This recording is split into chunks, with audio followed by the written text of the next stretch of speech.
easy as well, and that includes a little tour around St Francis Basilica with one of the Franciscan friars that live and work there.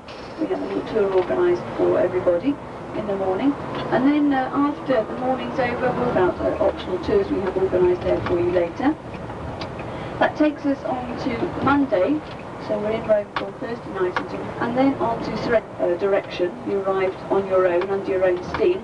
I'd like to know also today, please, what you're doing at the end of the tour, whether you're something you can look out for as we're driving around. But all the luggage is always labelled with our tour number. Okay, so whatever number you've got, that's fine. Now this is when we were leaving the Venice area. Very flat, naturally. Some of the hotels we're going to stay in will have other course. We'll ask them and they'll get it sorted out. They'll send you a portal. Of driving on Italian roads, this is some area in here that kind of illustrates. Another word that I often have to mention, and that's something about Italian plumbing, which sometimes might be a little bit of a surprise to some. That's common and just expected. Now watch now this driver, you see he eases out, forces that car over. Of course there's a big truck coming down the road there in this direction, so he has to really cut back over in a hurry, but no one seems to get upset about it. And a shower head protruding from somewhere.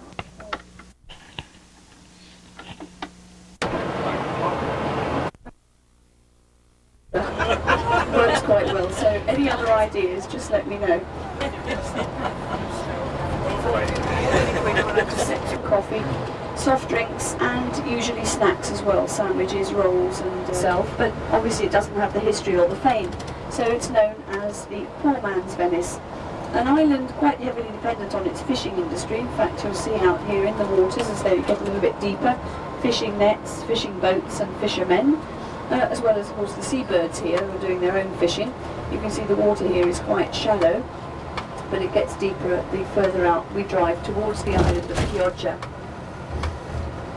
Now Chioggia and these waters here were the site of a great battle in the 14th century when Venice had a battle known as the 100 Years' War with one of its great enemies, Genova.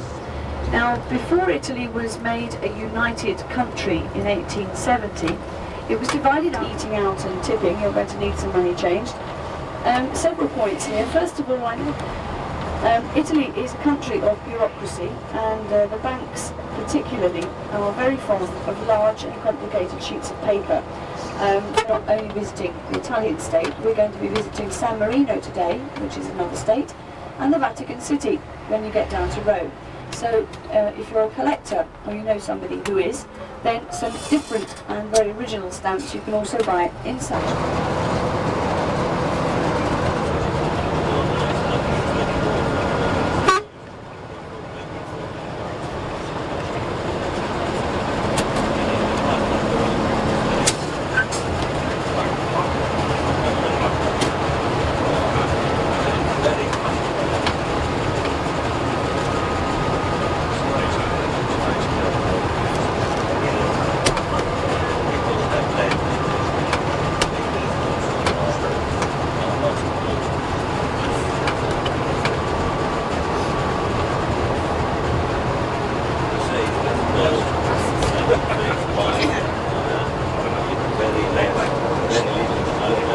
Music. There'll be musicians who will be coming round to play and sing to you as you're enjoying your meal.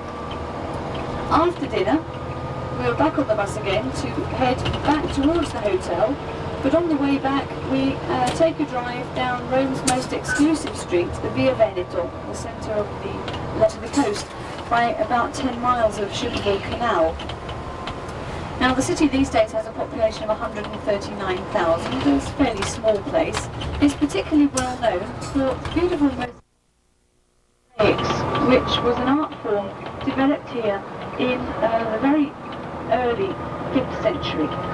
Now at that time, in 404, came to Ravenna not alone but with his sister, a lady called Galla Placidia. And they together developed the art of mosaics here in the city of Ravenna. Now, actually Gallipacidio was where we stopped the bus, where you can still go and see some of these beautiful mosaics.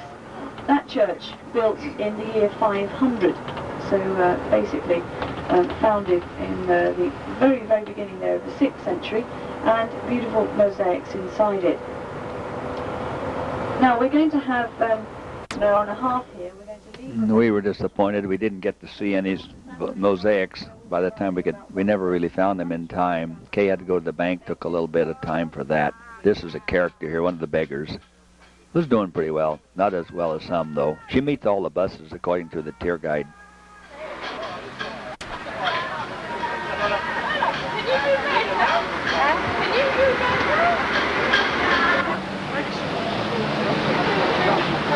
So this is Ravenna. This man had immigrated to England from Italy, married the blonde that we saw, and she's blonde now.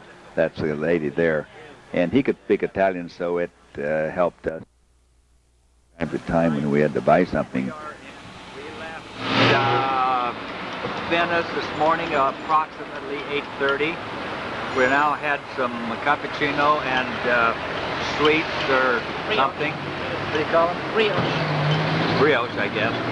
And after this, we're going to go over to one of the local churches and see some famous mosaics. Ravenna was famous in the history of the popes. They were coming up here. They were fighting with Ravenna was fighting with other people a lot. So, but we're going over to the local church now and see some of the famous mosaics. Ravenna and all the city-states of Italy were fighting and warring with each other, and it was only unified until in 1870. King Victor Emmanuel and Garibaldi was important in this unifying Italy. Very, very secure. This is how you get into the bank there, one at a time. You push the button, the door opens into this little compartment. The door closes, then you push the other door opens, and so it's one at a time. So the other one is... The Italians have a nasty habit of robbing banks. They do it in the most violent ways. One of them drove a truck through the wall, I guess, and so they robbed it that way. So they're very cautious about it. I don't know if they're any worse than America. They just have a different attitude towards it for some reason or other. Kay had to go in and cash some traveler's checks. We're going down straight ahead there to Dante's tomb, and if we'd had time on the left, we could have gone into here and seen some impressive mosaics, but unfortunately we didn't really know what it was all about.